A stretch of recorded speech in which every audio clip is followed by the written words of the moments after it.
Hello and welcome to the International Business and Law Academy. My name is Ruby, and today, along with my peers, we will be talking about international contracts and discussing some matters like case studies about HMT and Sunshine Biscuit and how they breached their contracts and the dispute that came along with it. First, with the case studies, we will be focusing on some facts. Hegblade, Marcules, and Tenneco, HMT, contracted to deliver 100,000 hundredweight sacks of potatoes to Belgrand Foods, a subsidiary of Sunshine Biscuit, over a period of several months. HMT had recently been formed through the merger of a potato grower and a company that marketed agricultural products. This contract has HMT's first experience with marketing processing potatoes. Because processing potatoes contracts are executed many months before the harvest season, the custom in the processing potato industry was to treat the quantity called for in a contract solely as a reasonable estimate of the buyer's needs based on their customers' demand and the ability of the growers to supply. As a result of a decline in demand for Belgrand's potatoes, it was able to only make 60,000 hundredweight sacks from HMT.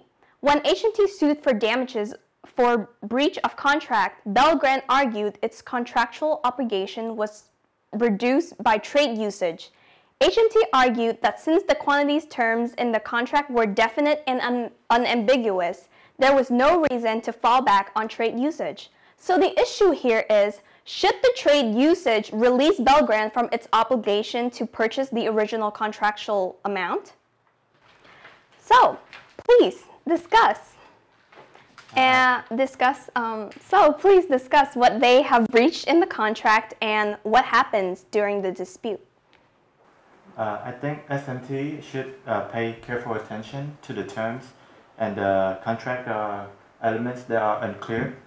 The custom is the processing potato, and the industry was to treat the qualities called in the contract solely as a reasonable estimate of the buyers and a need to base on the customer demands. Second is the ability to grower to the supply. Thank you. But HMT argued that since the quantities terms in the contract were definite and unambiguous, there was no reason to fall back on the trade usage. I agree with Torn. HMT lacks experience when drafting and signing this contract. They should have more clearly stated in the contract the amounts of planned implementation and appendices or amendment to the contract. Changing its agricultural product must always have a closer purpose measure such as planting tomato that are not covered by law as expected. So I also agree to the first major clause. For example, protested cars retail sale to be stopped because of the closure of stores.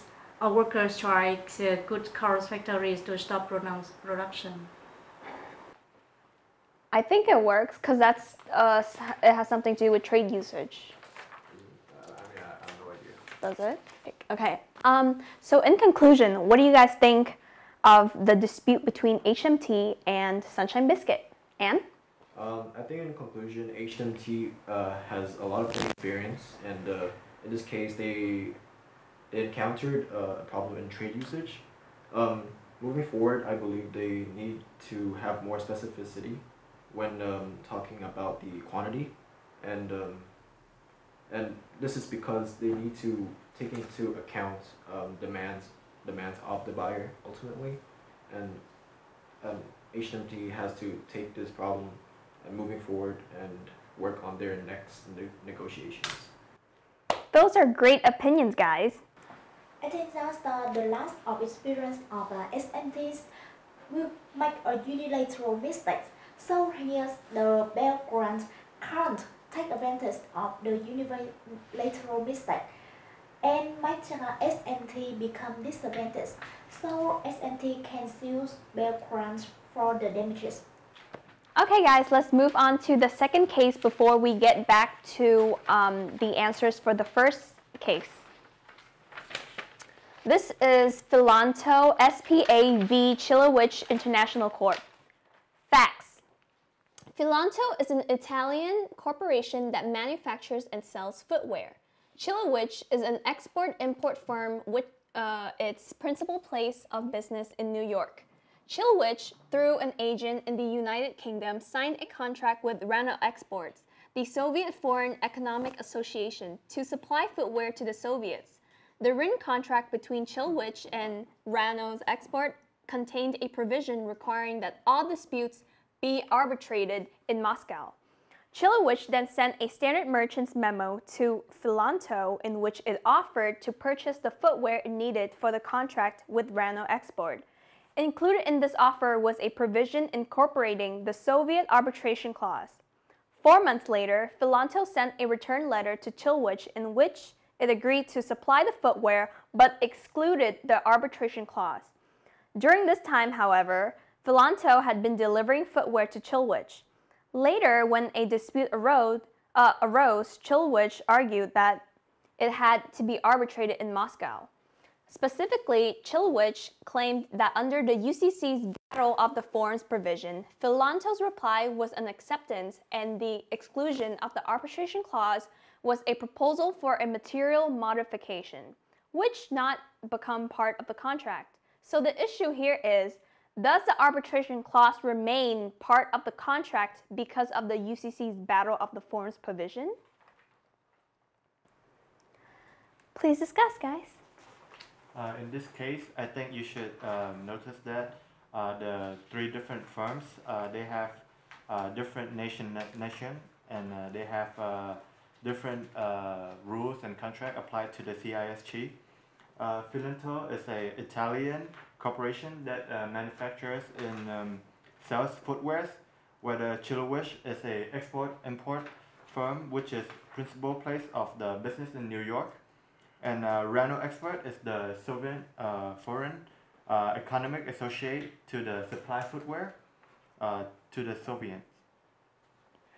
So the written contracts between Chilowich and Rano Export contains a provision that requires all dispute to be arbitrated in Moscow. And so Chilowich then sent a standard merchant memo to Filanto in which offered to purchase the footwear it needed to contract with Rano Export. So included in this offer was a provision incorporating the Soviet arbitration clause. I realized that the contract signed between Chilowich and Rano Export has an arbitration clause in Moscow. But Chilowich sent an offer to Filanto. Although this order will be delivered to the recipient Rano Export, this trading only has rights and obligation between Chilowich and Filanto. I agree with John.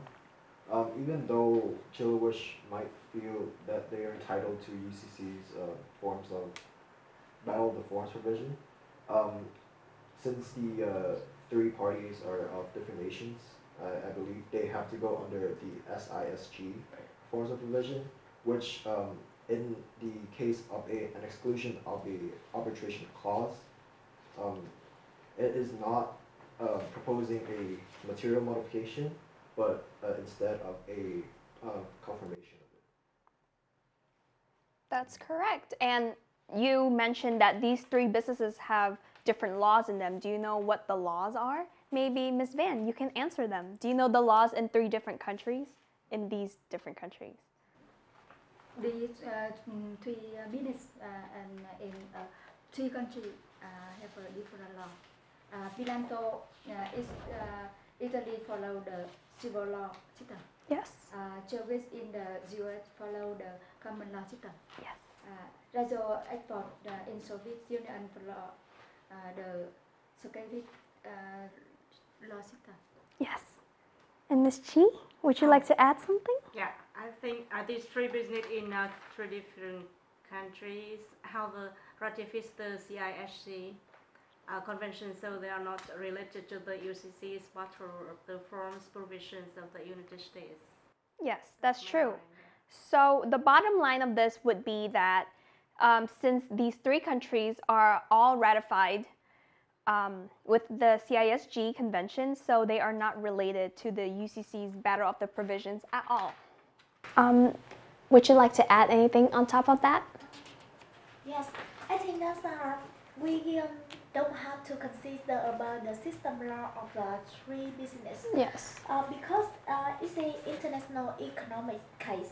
Shows here parties are able to choose whether which the operations will be responsible for the to arbitrate when the dispute occurs. So accordingly, the discussions between parties should be considered, and all of the other modifications should be in written form as is another offer and acceptance. Oh yeah. So if we make a modification in written form for the contract, and that should follow the idea of parties. I agree too. Everything should be written in the contract. Thank you all. We have actively discussed 2 events related to the goods trading contract to illustrate international contracts. And now let's learn about the theories. So what is a contract? A contract is a private agreement between 2 or more people or business entities into a legally binding obligation. A contract is a private law that is enforced by public institutions such as the court. And the global issue here is that the contract disputes involve either one or both of the following questions. 1. Do the parties have a contract? And 2. If they have a contract, what are the rights and obligations to the parties? Most business contracts contains 3 dimensions: formation, performance, and dispute settlement. The compounding problems are the geographic separation, unfamiliarity, language differences, and cultural differences. Some sources of the contract law are civil law, which are codified rules, stability and predictability are emphasized. Common law are judge-made rules and their flexibility is emphasized. Socialist laws are heavily regulated by the state and they have standardized rules. Islamic law has close connection to religious laws and has codified rules. And last but not least, the United Nations Convention on Contracts for the International Sale of Goods, harmonized body of international contract rules, which we can also call it the CISG. So, the CISG is the contracts for the international sales of goods, and these are its scopes. So there are commercial contracts. So the CISG covers merchant-to-merchant sales, and it does not govern merchant-to-consumer sales. In the sales of goods, the CISG coverage is limited to sales of goods rather than services or real estate transactions. In international transactions, generally, the CISG automatically applies to commercial sales of goods between buyers and sellers whose places of business are in different ratifying nations.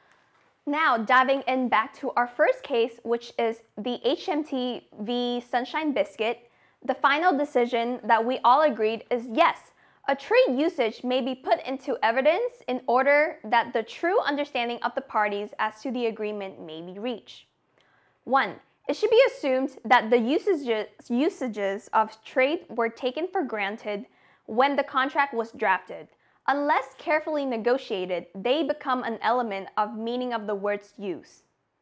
Similarly, the actual performance by the parties is considered the best indication of what they intend to happen, what they intend their contract to mean.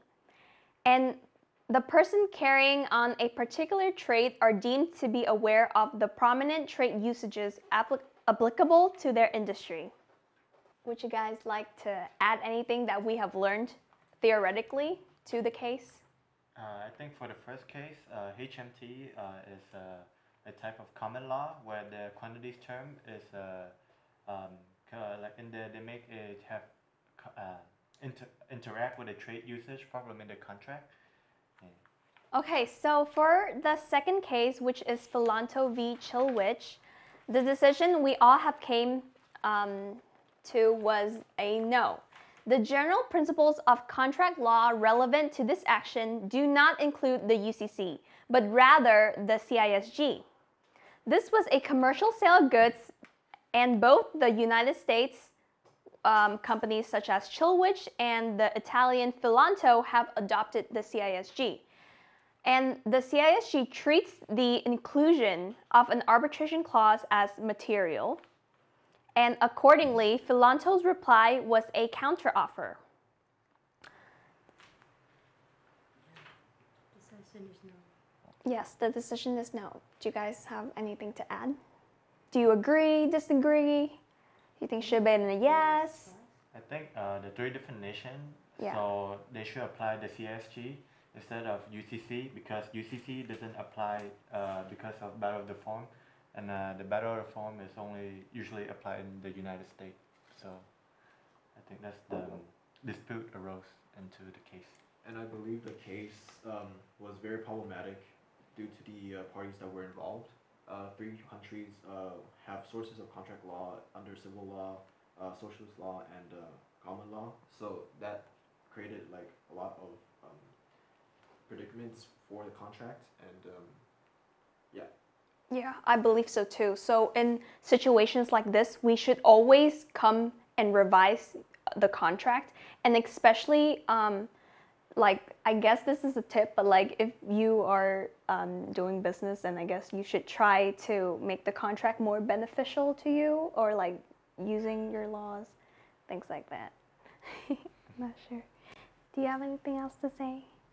I agree with the idea that Philanthrop's replies were counter offers. So that means that they will have to create a new contract. Yeah. So I think that in the new contracts, they should before making the new contracts, they should discuss more special in the idea that which country will be responsible when the dispute occurs. Oh yes. So more on the arbitration clause. Yes. Do you have any ideas? No, I agree with you. Yes. And now, please welcome Madam Sung. Congratulations! Thank Congratulations to you and your friend. Yes. Your presentation is very good, very successful. Okay?